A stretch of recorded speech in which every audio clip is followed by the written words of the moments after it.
और आज हम बात करने वाले हैं एक ऐसी मूवी की जो आपको अपनी सीट से हिलने नहीं देगी। 28 ईयर्स लेटर। ये एक पोस्ट अपोकैलिप्टिक हॉरर मूवी है और इसका हिंदी डब्ड वर्जन भी कमाल का है। तो चलो थोड़ा इस मूवी की सैर करते हैं, इसके डायरेक्टर, एक्टर्स और कहानी के बारे में जानते हैं और देखते हैं कि ये मूवी कितनी दमदार है। 28 ईयर्स लेटर। कहानी और सेटिंग। 28 ईयर्स लेटर इस फ्रेंचाइज की तीसरी कड़ी है जो 2002 की 28 डेज लेटर और 2007 की 28 वीक्स लेटर के बाद आई है। इस बार कहानी 2030 में सेट है, यानी उस रेज वायरस के 28 साल बाद जिसने पूरी दुनिया को तबाह कर दिया था। ब्रिटेन अब भी क्वारंटाइन में है और लोग इन्फेक्टेड, जो ज़ॉम्बी जैसे हैं लेकिन सुपर फास्ट, से बचने के लिए छोटे छोटे ग्रुप्स में जी रहे हैं। कहानी एक छोटे से टापू पर शुरू होती है जहां कुछ सर्वाइवर्स ने अपनी सेफ कम्युनिटी बनाई है। लेकिन जब एक शख्स मेनलैंड पर किसी मिशन के लिए जाता है तो वो ऐसे सीक्रेट्स और हॉरर्स का सामना करता है जो न सिर्फ इन्फेक्टेड को बल्कि बाकी सर्वाइवर्स को भी बदल चुके हैं। कहानी का फर्स्ट हाफ आपको टेंशन में रखता है, माइनस हर मोमेंट में लगता है कि अब कुछ भयानक होने वाला है। इन्फेक्टेड के साथ एक्शन सीन्स इतने रियल और डरावने हैं कि आपकी सांसें थम जाएंगी। लेकिन सेकेंड हाफ में मूवी थोड़ा स्लो हो जाता है और कुछ जगह कहानी ड्रामे की तरफ मुड़ जाती है जो थोड़ा खटकता है। फिर भी इसका क्लाइमैक्स ऐसा है कि आप अगले part 28 years later the bone temple जो 2026 में आएगा का बेसब्री से इंतजार करेंगे। डायरेक्टर और क्रू।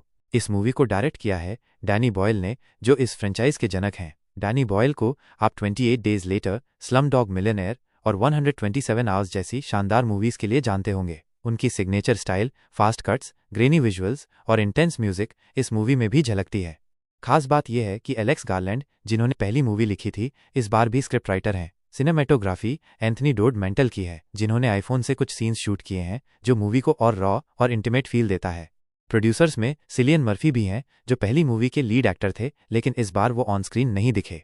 एक्टर्स और परफॉर्मेंस। कास्ट की बात करें तो 28 ईयर्स लेटर में कुछ कमाल के एक्टर्स हैं। जोडी कोमर वो मूवी की इमोशनल कोर हैं। उनकी परफॉर्मेंस में एक माँ की टेंडरनेस और स्ट्रेंथ दोनों दिखती है। आल्फी विलियम्स, ये उनका पहला बड़ा रोल है और वो इसमें छा गए हैं। उनका कैरेक्टर एक जवान लड़के का है जो अपोकैलिप्स में बड़ा हुआ है और उनकी एक्टिंग आपको इमोशनल कर देगी। आरोन टेलर जॉनसन, वो एक प्रोटेक्टिव फादर के रोल में हैं लेकिन उनका स्क्रीन टाइम थोड़ा कम है, फिर भी वो अपने किरदार में जान डाल देते हैं। राल्फ फिएन्स, उनका किरदार मूवी का सबसे क्रेजी और अनप्रेडिक्टेबल है। कुछ लोग उनके रोल को ओवर द टॉप कह सकते हैं लेकिन वो हर सीन में ध्यान खींच लेते हैं। जैक ओकॉनेल और एरिन केलीमैन सपोर्टिंग रोल्स में हैं और दोनों ही अपनी छाप छोड़ते हैं। कास्ट का हर मेंबर अपने किरदार को रियल फील देता है और खासकर जोडी और आल्फी की केमिस्ट्री दिल को छू लेती है। क्या है खास? विजुअल्स और सिनेमेटोग्राफी। मूवी का पोस्ट अपोकैलिप्टिक ब्रिटेन खूबसूरत और डरावना दोनों है।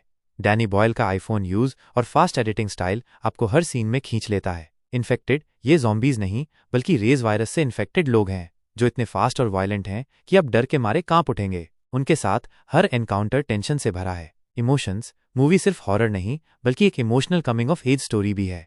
माँ बेटे का रिश्ता और सर्वाइवल की जद्दोजहद आपको सोचने पर मजबूर करेगी। म्यूजिक साउंडट्रैक में रडियार्ड किपलिंग की कविता बूट्स का इस्तेमाल ट्रेलर में किया गया जो मूवी के मूड को सेट करता है। बैकग्राउंड स्कोर भी जबरदस्त है। क्या है कमी? Second half. मूवी का पहला हिस्सा जितना टेंशन भरा है, दूसरा हिस्सा उतना ही स्लो और मेलोड्रामेटिक हो जाता है। कुछ किरदारों के डिसीजंस थोड़े अजीब लगते हैं। एंडिंग मूवी का अंत कुछ लोगों को पसंद आएगा लेकिन कुछ के लिए ये थोड़ा अटपटा और रैंडम लग सकता है। ये अगले पार्ट के लिए सेटअप करता है लेकिन अपने आप में अधूरा सा लगता है। ब्लड एंड गोर। अगर आपको खून खराबा पसंद नहीं तो ये मूवी आपके लिए नहीं है। इसमें वायलेंस और ग्राफिक सीन्स की भरमार है। क्या ये ए रेटेड मूवी बच्चों के लिए है? आपने जो इरोनी की बात की, एक 12 साल का लड़का तीर चलाकर सबको मार रहा है, वो इस मूवी में तो नहीं है। लेकिन ये मूवी ए रेटेड 18 जोड़ है और इसमें ढेर सारा वायलेंस, गोर और डरावने सीन्स हैं। बच्चों के लिए बिल्कुल नहीं है। अगर आप अपने परिवार के साथ देखना चाहते हैं तो पहले खुद चेक कर लें कि ये आपके लिए ठीक है या नहीं। कुल मिलाकर माइनस रेटिंग।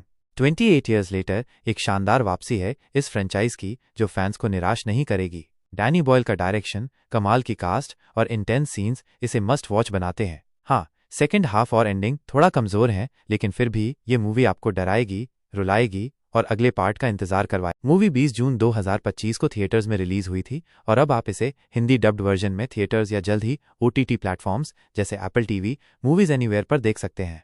आपकी बारी। तो दोस्तों, आपने 28 ईयर्स लेटर देखी? कैसी लगी आपको? कमेंट में बताइए और अगर आपने पिछली मूवीज 28 डेज लेटर या 28 वीक्स लेटर देखी हैं तो ये उनके मुकाबले कैसी है वो भी शेयर करें। हम फिर मिलेंगे एक और मूवी रिव्यू के साथ। तब तक सेफ रहो और इन्फेक्टेड से बचो।